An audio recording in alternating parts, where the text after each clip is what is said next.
Hello, good day to everyone. This is our topic in technology for teaching and learning. So, for today, we'll be talking about ICT policies and issues, its implication to teaching and learning. So, in this lesson, we will be looking at the different new technologies that are used not only in education but also to other departments and agencies. At the same time, we will be looking at the different programs implemented by the government to promote the ICT use in these agencies and departments. Okay, and towards the end, we will be looking at the impact of these ICT or of these policies to teaching and learning. Okay, so let's start with analyzing the importance of policies.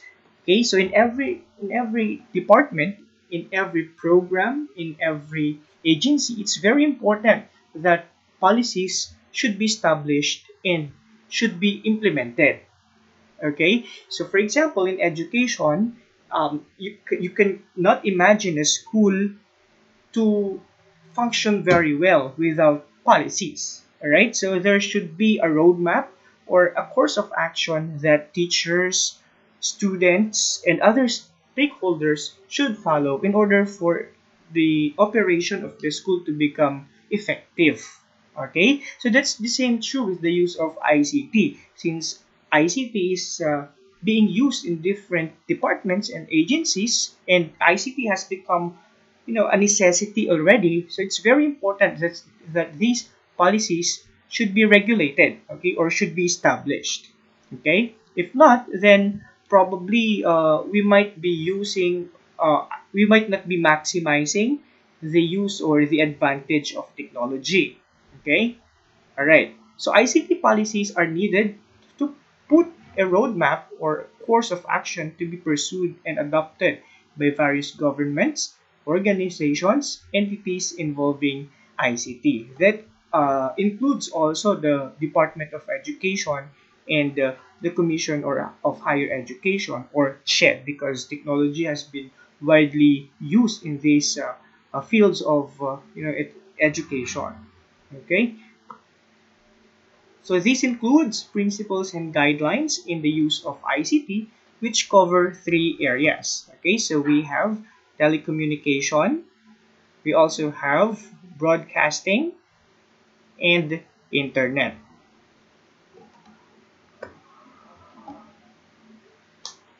With the advancement of knowledge and technology, there comes now the different new technologies today. Okay, so these new ICT technologies, which were already used widely by the different departments and agencies, and people are exposed to these technologies already. So these include information technology, telecommunication technologies, and networking technologies. So when we say information technology, it's about the use of electronic devices, including computers.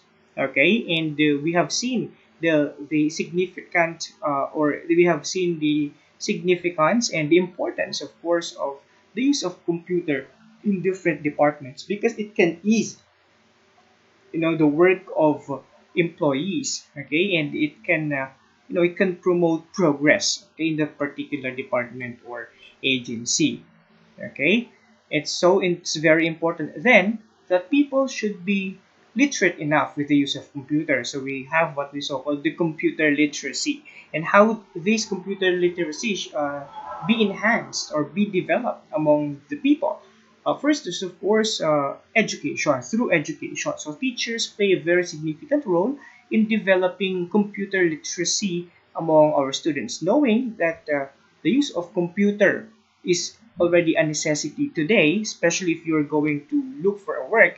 Okay, it's very important to have that kind of skill. And again, the Department of Education, Commission on Higher Education, really has the responsibility to improve or to develop this literacy among students, so that if they become professionals already, they can use these skills of them in their particular field.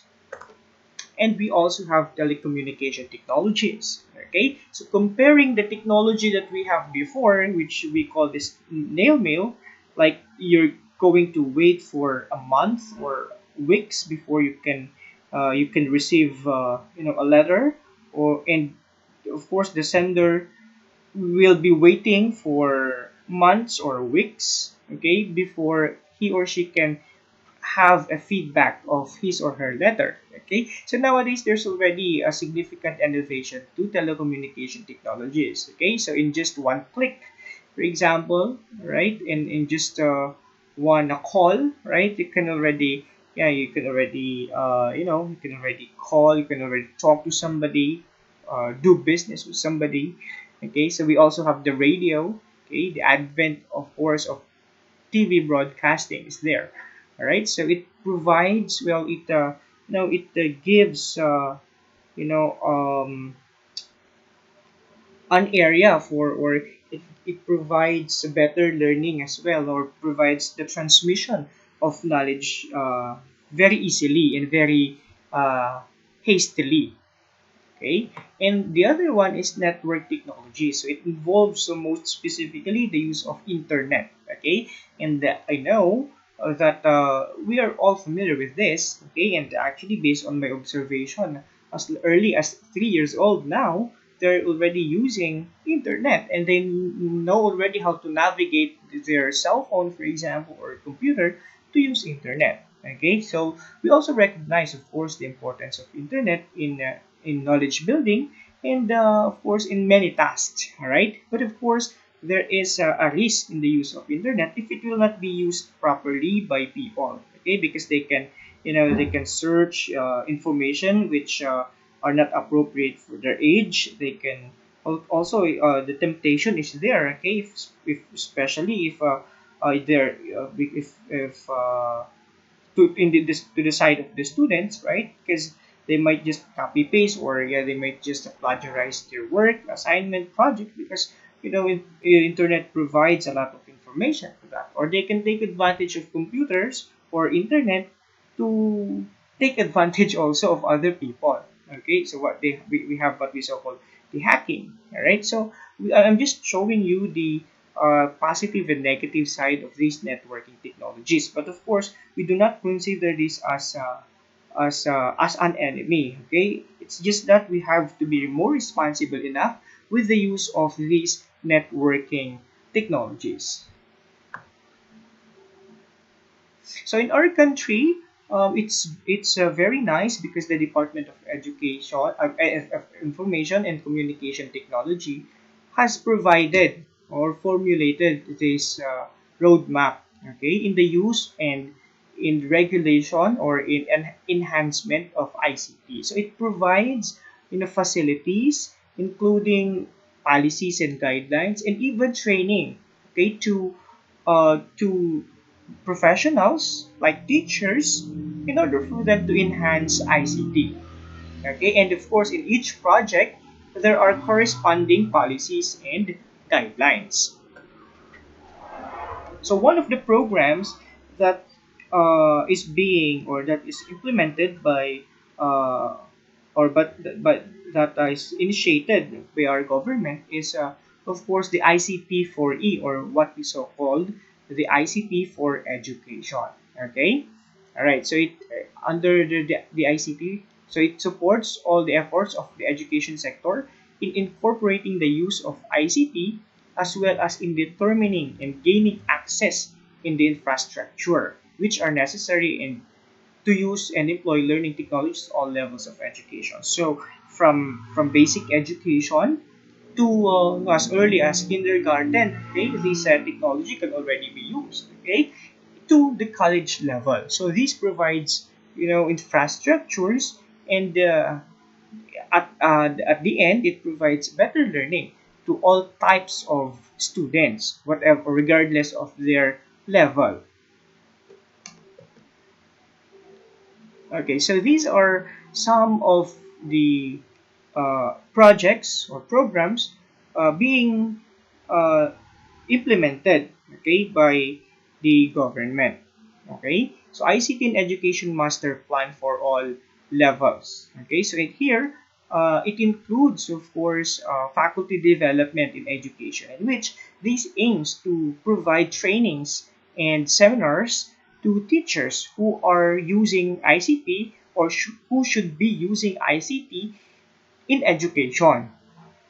Okay, so there's it. No, the faculty development is not selective of age, okay, regardless of age, as long as you are capable enough of teaching, as long as you're in the profession and can provide innovation to the school, then it's very useful.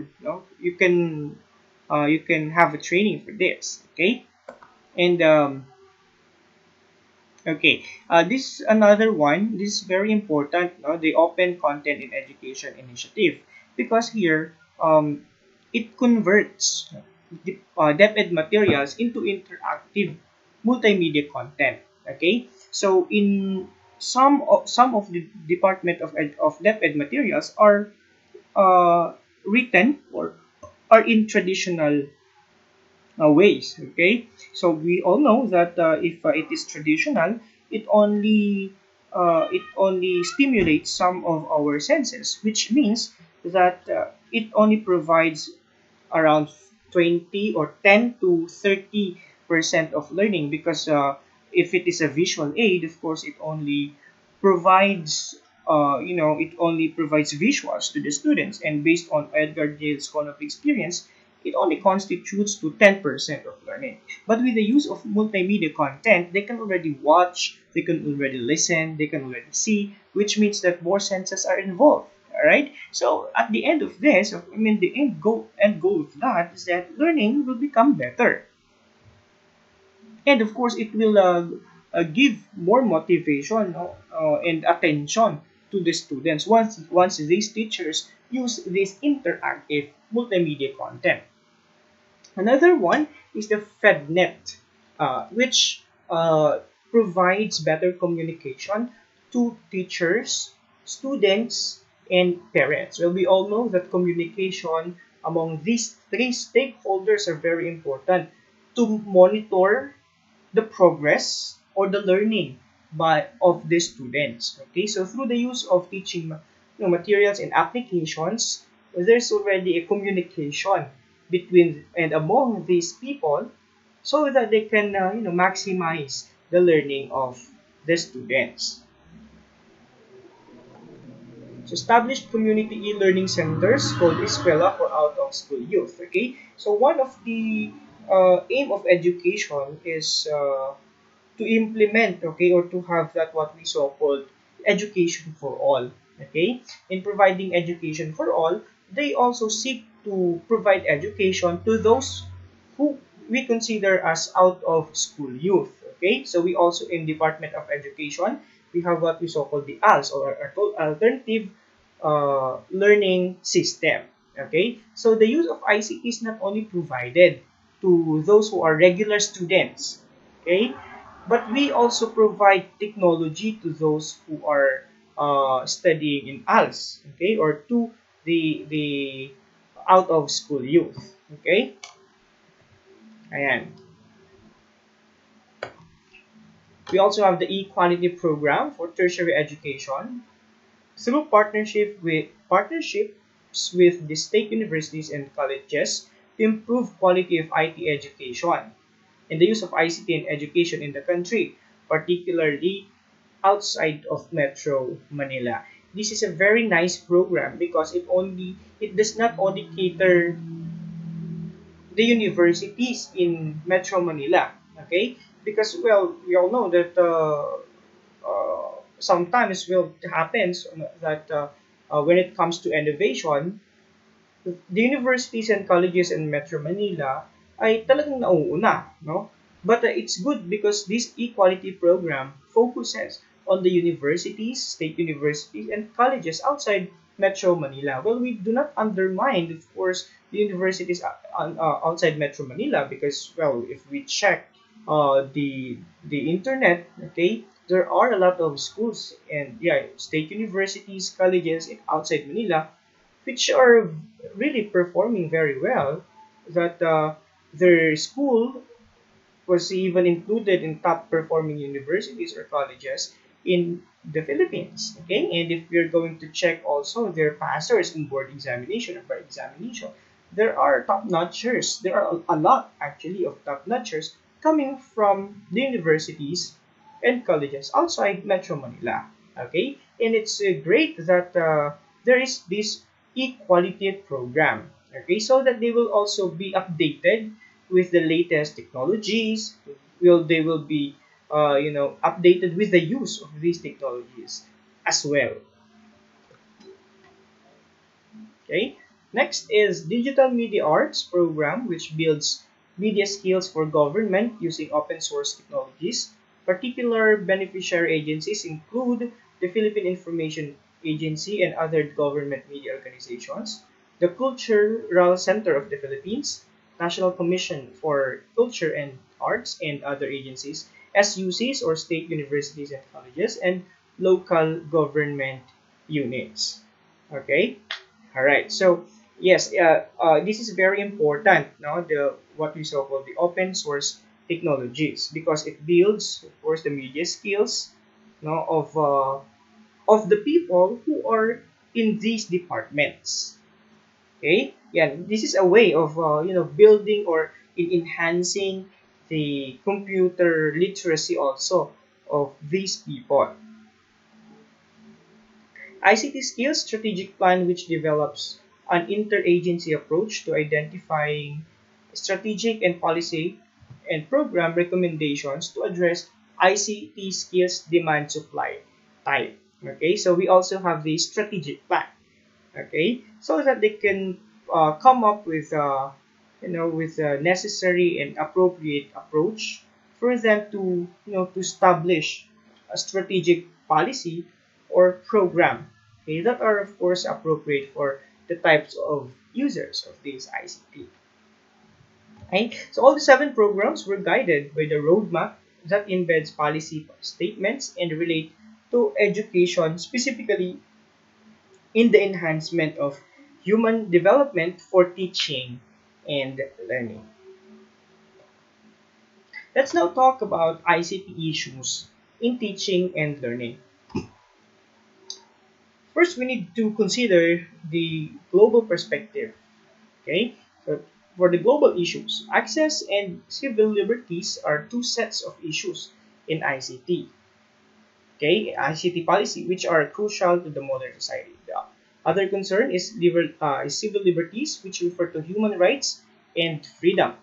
These include freedom of expression, the right to privacy, the right to communicate, intellectual property rights. Okay, so if if we are exposed to this ICT, it's very important also that you have to know these rights. Okay, so as users of technology, as learners, as teachers, it's very important that it's very important to know this freedom of yours. Okay, yeah.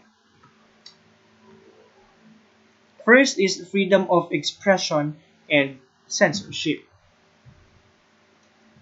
So under international human rights conventions, all people are guaranteed the rights to free expression. However, with the shift from communication or communicating through letter, newspaper, and public meetings to electronic communication and online networking, I need to look into how this new means modifies the understanding of freedom of expression and censorship. Yes, we are entitled with freedom of expression. You can express whatever, you can express your feelings, what you want to say to other people through various media. Okay, because we are now in the modern world and there are a lot of applications and social media that you can use. Okay, however, take note that this freedom of ours is not absolute. Okay, there's also an exception. It doesn't mean that you have a freedom of expression. You can already say already anything that you wanted to say. Okay, again, I would like to emphasize that this freedom is of expression is not absolute. We also have to be responsible on whatever we will be saying. Okay, if it endangers other people or if it will cause problems to other people, pwede ka rin kasuhan dyan. Okay, so you have to be watchful as well on the things that you are saying. Okay, and also as teachers, okay, some I think this is also an issue because some I see a lot of posts in social media, no, and yung mga nagpo-post na ito, mga teachers, okay, you also, yes, you have also freedom of expression. You can post in social media, but you also have to remember that you are not just an ordinary user of ICT. You're not just an ordinary person because you are a teacher, and according to the teaching profession, okay, according to the code of ethics, no, that we have to be a role model to other people. So what if nag-post ka diyan ng hindi katanggap-tanggap, for example, you're saying you have this freedom of expression. So once na nakita yan ng estudyante mo, they might imitate that kind of action of yours. Okay, so you have to be watchful also of the things that you are saying in social media. Okay? So the UN Universal Declaration of Human Rights provides everyone has the right to freedom of thought, consciousness, and religion. Likewise, the freedom of opinion and expression. We have to enjoy this freedom of opinion and expression because we are in a democratic society. Okay, we are all entitled with our opinion. But again, we need to be responsible enough with the use of this ICT. Okay? Baka pwede ka ng kasuhan dyan ng defamation. Diba? Hindi mo alam. So, you still have to be conscious sa mga pinupost natin in social media. Okay. So, censorship restricts the transmission of information by blocking it or filtering the information. Blocking is preventing access to whole areas of internet based upon the blacklist of certain internet address, location, or email addresses. While filtering is sifting the packets of data or messages as they move across computer networks and eliminating those considered undesirable materials. Okay, so some websites are it's you know it's okay that there's censorship. Okay, kasi not information is full, or may nabasa nga ako no na sinabi nito, not information are for all ears. Okay, some information might not be appropriate to some people, so they give censorship. Okay, you provide censorship for that or filtering for that. Okay, so in some sense it's okay. Okay, but for sometimes it becomes also an issue. Okay, ayan. The selection of sites that are blocked or filtered has been considered as an issue. Okay, kasi meron ka din naman you have the right to information as well. Okay, so if you think, kasi pwedeng magkaroon ng propaganda dito no, that they are selecting only, for example, no, they're selective of the information that they provide. Nagiging issue yan. Kasi they're not providing yung whole story. Pwede. O hindi nila binibigay yung buong story. Hindi nila binibigay yung kabuuan kung ano ba yung nangyari. No? Lahat ng information na kailangan. Sometimes it becomes an issue. No? Depende yan pa rin sa purpose ng pag-block or pag-filter or pag-censor ng information. Okay? Ayan. And of course, the freedom of information also, hindi din yan absolute. So may mga websites na tama din yung mga ginagawa nila, they censor information. Again, depende pa rin yan kasi nagiging issue yan kapag pagka may probably hidden agenda, may propaganda because kaya nila sinensor or finilter yung information that is provided. Okay? Okay. When you are surfing the web, you may think you are anonymous, but there are various ways that information about you or activities can be collected without your consent.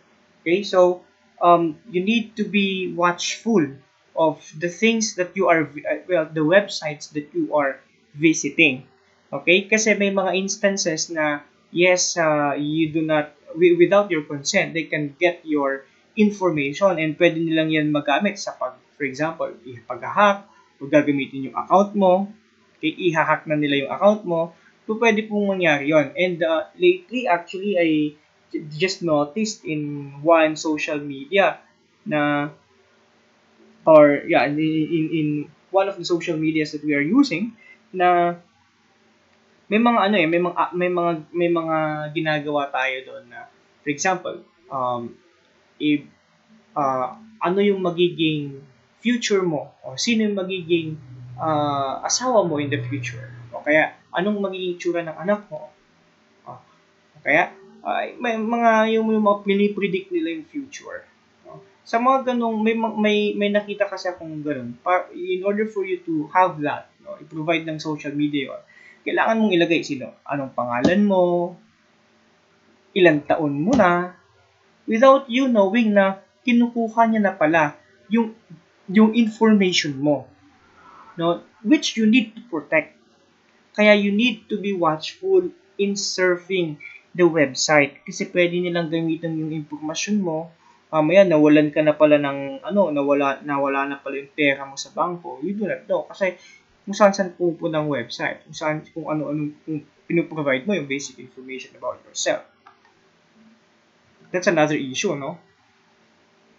Okay, and then another issue is, defamation actions may be used to silence critics. This action deters the freedom of expression. Yes, because of freedom of expression, whatever social issues, for example, are happening, pwede natin gamitin, we can comment, we can critique kung ano yung nangyayari in the government, for example, in the country, or even international issues. We can comment, we can give our critics to that. Pero sometimes we abuse it, okay, in such a way that sometimes we also judge people, and because of this judgment, because of this defamation, sabi nga dito, we silence, no, these critics. So instead na magkaroon ng freedom of expression, like sana okay lang na maibigay ko naman yung aking opinion about this, okay, pero natatakot ka kasi baka ibabash ka. Ayan na. Yun naman yung mga nagkakaroon ng defamation actions.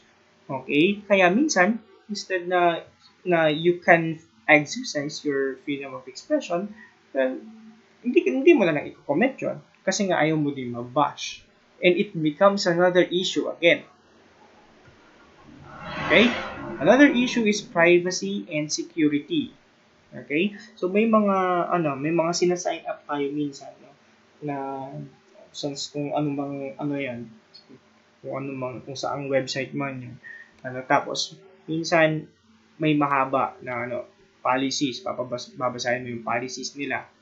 And since napakahaba, sometimes na maikli yung ating pasensya or maikli yung ating patience natin na basahin yung napakahabang yun, we just simply click I agree if you register for something. Kahit di mo binasa yung policy niya, you click I agree. Okay? It's very dangerous if you're not going to read it. Baka hindi mo alam, kinukuha na. No? Yung nakalagay pala doon na you are providing freedom, no, doon sa application na yon to to get your private information, di ba? To access your other accounts, hindi mo na alam kung meron doon, and then you click agree, I agree, no?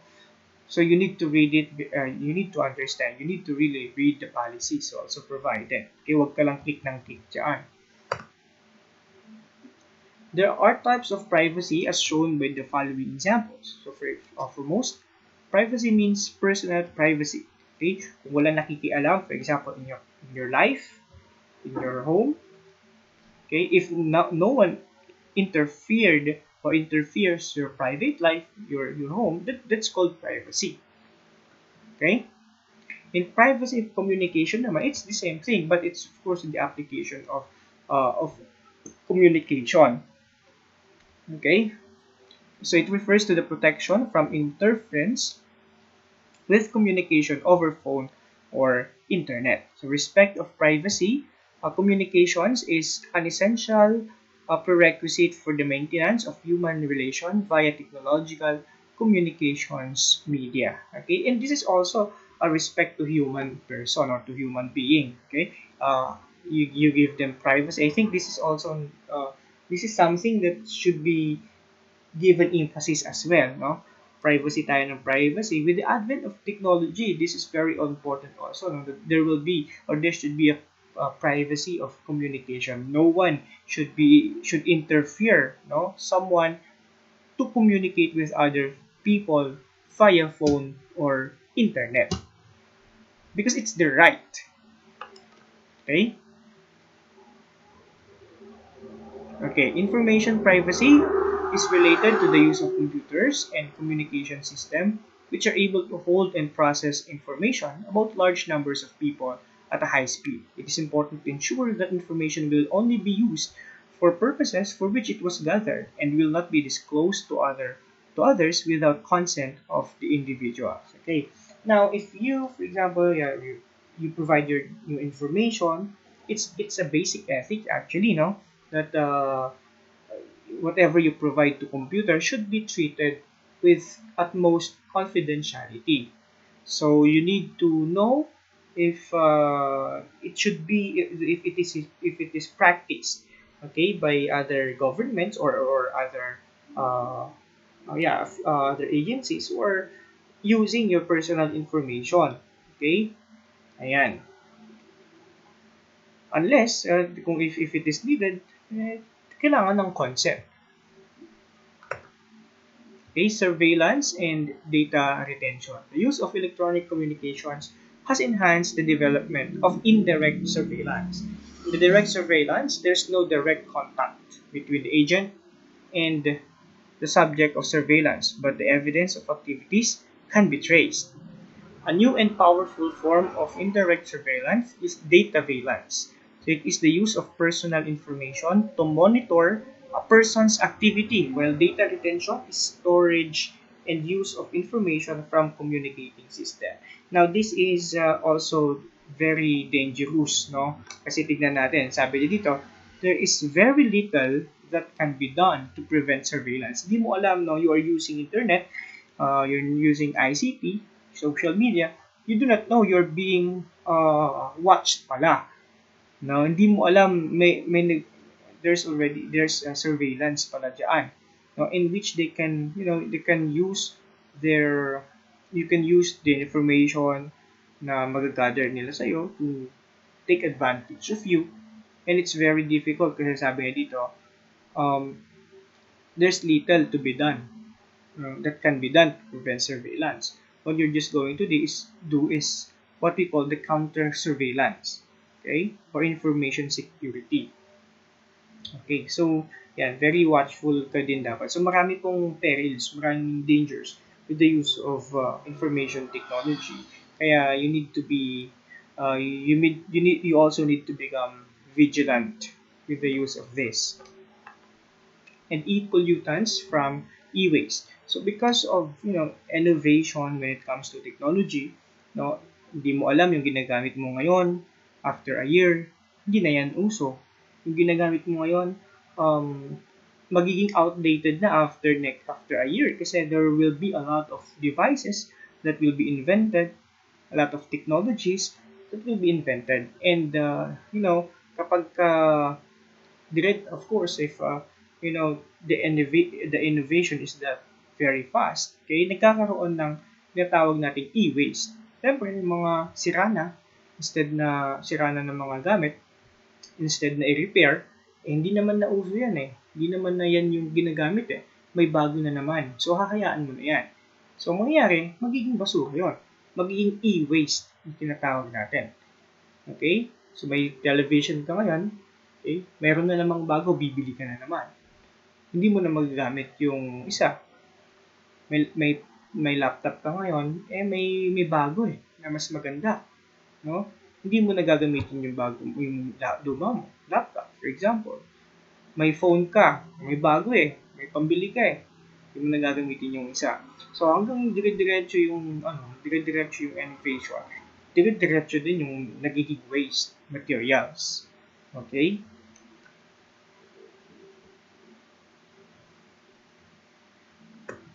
Okay. So remedy dapat there are also regulatory measures to increase the life cycle of equipment. No, dapat siguro magkaroon, well, definitely dapat magkaroon ng policies on how to, how to, tawag yan, uh, kung paano i-dispose itong mga materials that are not used, no? And it's also better if they can encourage these users to recycle materials, not just to, to put these on the garbage can, example, tapon mo na lang.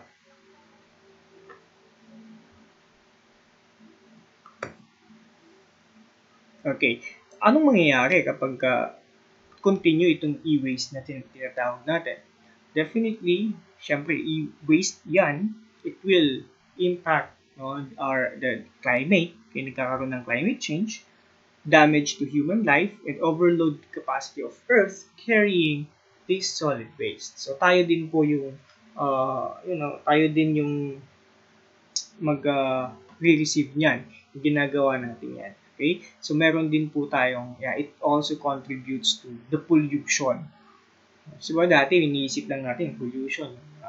Plastic na ginagamit natin sa everyday use. No? Pero meron din malaking contribution po yung e-waste na tinatawag natin na siyang sumisira ng ating environment. So, implications to teaching and learning. So, this is the last part na po. So, how do the policy guidelines project issues relate to teaching and learning?